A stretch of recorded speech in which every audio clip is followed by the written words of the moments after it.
Hello friend, कैसे आप सभी लोग। उम्मीद है सभी लोग बहुत ही स्वस्थ होंगे, मस्त होंगे और ज़बरदस्त होंगे। और आपको पता है कि आपका एग्ज़ाम होने वाला है जुलाई या फिर अगस्त माह में। आप लोग उसकी तैयारी भी कर रहे होंगे।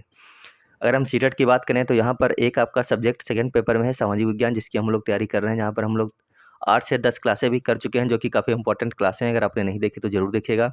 आज की जो क्लास है इसमें हम लोग 15 क्वेश्चन करने वाले हैं, लेकिन क्वेश्चन बहुत ही ज़्यादा इंपॉर्टेंट रहने वाले हैं। तो लगातार आपको इस क्लास में बने रहना है और अपने साथी मित्रों के पास में क्लास को शेयर भी करना है। अगर चैनल पर नए हैं तो चैनल को सब्सक्राइब भी आप लोग ज़रूर कर लीजिएगा, क्योंकि यहाँ पर बहुत ही जल्द आपको बेहतरीन कंटेंट मिलने वाला है हिमांशी मैम के द्वारा। तो आज का जो अपना पहला क्वेश्चन है यहाँ पर है, 1927 में डॉक्टर भीमराव अंबेडकर के द्वारा कौन से जातिगत पूर्वाग्रहों के विरोध में आंदोलन शुरू किया गया।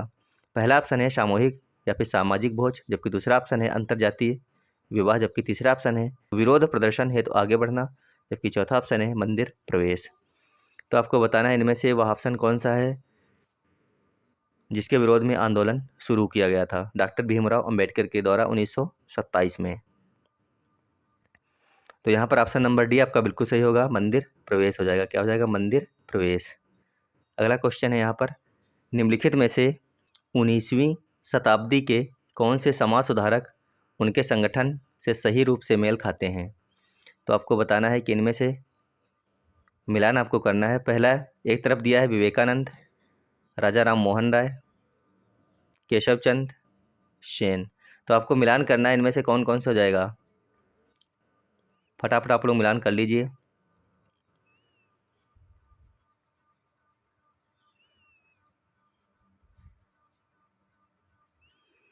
तो अगर हम यहाँ पर बात करें, आप लोग इसका आंसर कमेंट बॉक्स में ज़रूर कीजिएगा।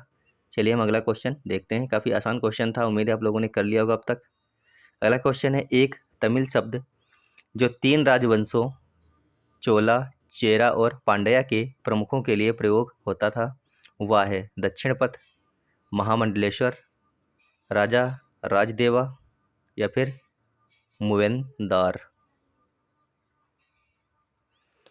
तो बताइए इस क्वेश्चन का सही आंसर क्या हो जाएगा। क्वेश्चन नंबर 18 का जो सही आंसर हो जाएगा ऑप्शन नंबर डी, मूवेनदार। अगला क्वेश्चन है, एक तरफ दिया है कथन, एक तरफ दिया है कारण। ऊपर है कथन और आर जो है वो है कारण।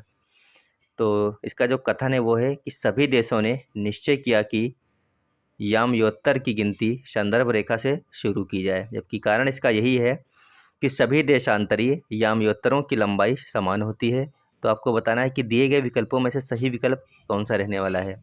पहला ऑप्शन है ए और आर दोनों सही हैं, परंतु आर सही व्याख्या नहीं है ए की, जबकि दूसरा ऑप्शन है ए सही है किंतु आर गलत है, जबकि तीसरा ऑप्शन है ए और आर दोनों गलत है, जबकि चौथा ऑप्शन है ए और आर दोनों सही है और आर सही व्याख्या है ए की। क्वेश्चन नंबर 19 की हम लोग बात करें तो यहाँ पर ऑप्शन नंबर डी आपका बिल्कुल सही होने वाला है। ए और आर दोनों सही हैं और आर सही व्याख्या कर रहा है ए की यहाँ पर। अगला क्वेश्चन है, ग्रीनविच में दोपहर के 12 बजते हैं तब ग्रीनविच के 25 डिग्री पश्चिम में क्या समय होगा। क्या 1:40 हो जाएगा अपराह्न के, या फिर 1:40 पूर्वाह्न के होगा, या फिर 12:20 होगा पूर्वाह्न के, या फिर 10:20 होगा पूर्वाह्न के। तो ग्रीनविच में जब दोपहर में 12 बजते हैं तब ग्रीनविच के 25 डिग्री पश्चिम में क्या समय होगा। तो उस समय होगा 10:20 पूर्वाह्न। अगला क्वेश्चन है क्वेश्चन नंबर 21, कथन ए तथा बी के आधार पर वनों के प्रकार की पहचान कीजिए। यहाँ पर कथन ए है, ये घने वन भूमध्य रेखा के पास पाए जाते हैं, जबकि कथन बी है, यहाँ अत्यधिक वर्षा होती है तथा इन क्षेत्रों में कभी शुष्क मौसम नहीं होता। तो आपको बताना है दो यहाँ पर जो विशेषताएं बताई गई हैं ये किस वन की हैं। पहला ऑप्शन है उष्णकटिबंधीय पर्णपाती वन, जबकि दूसरा ऑप्शन है शीतोष्ण सदाबहार वन, जबकि तीसरा ऑप्शन है उष्णकटिबंधीय सदाबहार वन, जबकि चौथा ऑप्शन है शीतोष्ण पर्णपाती वन।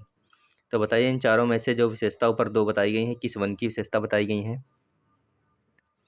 उम्मीद है आप लोगों ने आंसर कर लिया होगा। ये जो विशेषताएं बताई गई हैं ये हैं उष्णकटिबंधीय सदाबहार वन की, यानी ऑप्शन नंबर सी यहाँ पर आपका सही हो जाएगा। अगला क्वेश्चन है, एक वर्षा वन में पाई जाने वाली वनस्पतियों को निम्न परत से उच्च परत तक क्रमबद्ध कीजिए। पहला ऑप्शन है भूमि परत, दूसरा ऑप्शन है उद्यमी परत, जबकि तीसरा ऑप्शन है वितान, चौथा ऑप्शन है तरुण वृक्ष और पांचवा ऑप्शन है झाड़ीदार परत। तो आपको इनको क्रम में लगाना है। तो बताइए क्रम से अगर आप इनको लगाएंगे तो इनमें से कौन सा ऑप्शन सही हो जाएगा। तो क्वेश्चन नंबर 22 के लिए आपको आंसर करना है। फटाफट आप लोग आंसर कर लीजिए, कुछ सेकंड का समय है आपके पास में। क्या ABCDE होगा, या फिर AEDCB होगा, या फिर ADCEB होगा, या फिर ADCBE होगा? तो अगर इस क्वेश्चन की बात करें तो यहाँ पर आपका ऑप्शन नंबर बी यहाँ पर सही होगा। सबसे पहले ए आएगा, उसके बाद में ई होगा, फिर डी होगा, फिर सी होगा, फिर बी होगा। आप लोग इसका मिलान कर सकते हैं। इस प्रकार के क्वेश्चन आपके एग्जाम में आते हैं और आ भी चुके हैं आगे।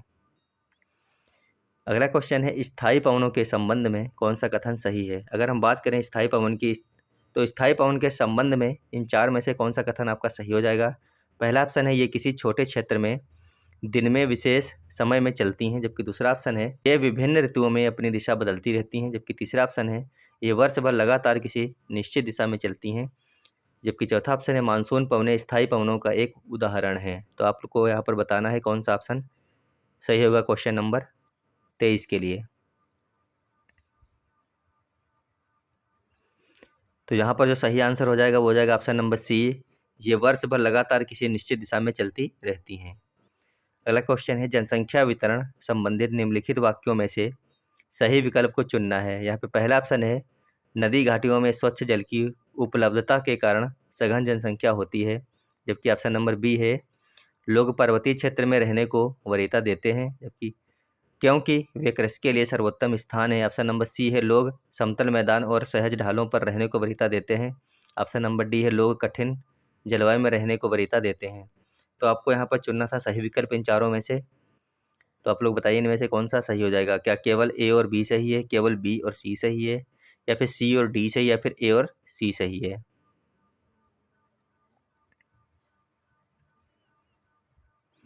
तो अगर क्वेश्चन नंबर 24 की बात की जाए तो यहाँ पर ए और सी वाला आपका सही हो जाएगा।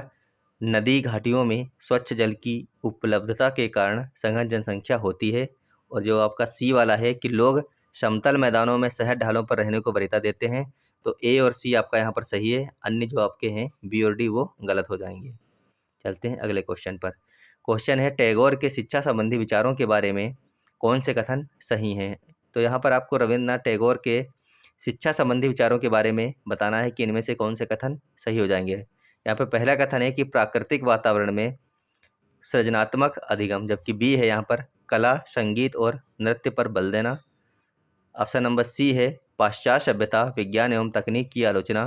तो आपको बताना है कि इनमें से कौन कौन से सही हैं। क्या ए और बी सही है, या फिर ए और सी से, या फिर बी और सी से, या फिर ए बी सी तीनों सही हैं?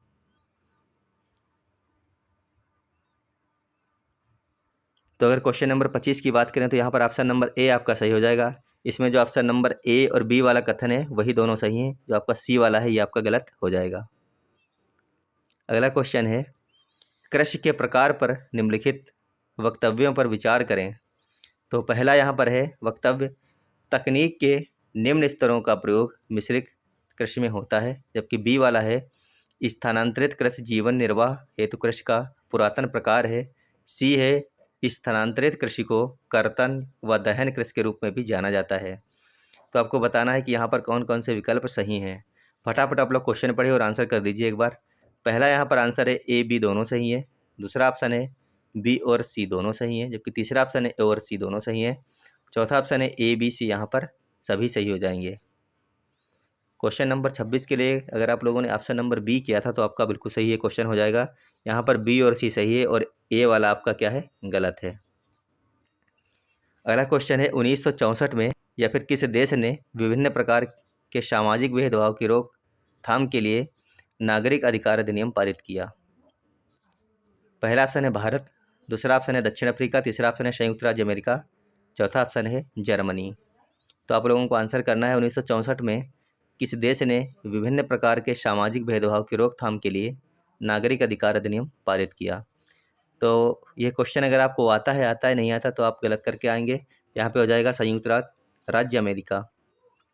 अगला क्वेश्चन है आपका यहाँ पर, निम्नलिखित में से कौन नगर निगम का एक निर्वाचित सदस्य है? आयुक्त, सचिव, पार्षद या फिर प्रशासनिक प्रमुख हो जाएगा। तो आपको बताना है कि इन चारों में से कौन सा एक नगर निगम का निर्वाचित सदस्य है। इस क्वेश्चन का जो सही आंसर हो जाएगा वो हो जाएगा ऑप्शन नंबर सी, क्या हो जाएगा, पार्षद, यानी कि निगम पार्षद। अगला क्वेश्चन है, निम्नलिखित में से कौन सा वक्तव्य लिंग रूढ़िवादी धारणा यानी कि जेंडर स्टीरियोटाइप के लिए चुनौती है? पहला ऑप्शन है लड़कियां अच्छा व्यवहार करती हैं, जबकि दूसरा ऑप्शन है लड़के शरारती होते हैं। तीसरा ऑप्शन है लड़कियां अच्छा खाना पकाती हैं। चौथा ऑप्शन है लड़के संवेदनशील होते हैं। तो आपको बताना है कि इनमें से कौन सा वक्तव्य लिंग रूढ़िवादी यानी कि जेंडर स्टीरियोटाइप के लिए चुनौती है। नंबर 29 के लिए ऑप्शन नंबर डी सही है, लड़के संवेदनशील होते हैं। अगला क्वेश्चन है मनुस्क्रिप्ट लैटिन भाषा से प्राप्त हुआ है, जिसमें मनु शब्द का अर्थ है मनुष्य, हाथ या फिर हस्त, लेख या फिर बुद्धि। तो आपको बताना है कि मनुस्क्रिप्ट जो लैटिन भाषा से प्राप्त हुआ है, जिसमें मनु शब्द का अर्थ क्या है यहाँ पर, क्या मनुष्य है, हाथ है या फिर लेख है या फिर बुद्धि है। तो इस क्वेश्चन का सही आंसर हो जाएगा ऑप्शन नंबर बी, मनु शब्द का अर्थ है यहाँ पर हस्त या फिर हाथ। तो उम्मीद है आपके इन 15 क्वेश्चनों में कम से कम 12 क्वेश्चन सही निकले होंगे। अगर इससे कम क्वेश्चन सही निकल रहे हैं तो आपको बिल्कुल शुरू से तैयारी करने की ज़रूरत है, जिसके लिए आप लोग मास्टर्स अड्डा ऐप को डाउनलोड कर सकते हैं। फिलहाल आप लोग जरूर बताइएगा कितने क्वेश्चन आप लोग आज की इस क्लास से कर पाए। मिलेंगे आपको एक और बेहतरीन क्लास में, जब तक आप लोग स्वस्थ रहेगा, मस्त रहेगा। धन्यवाद, बाय बाय।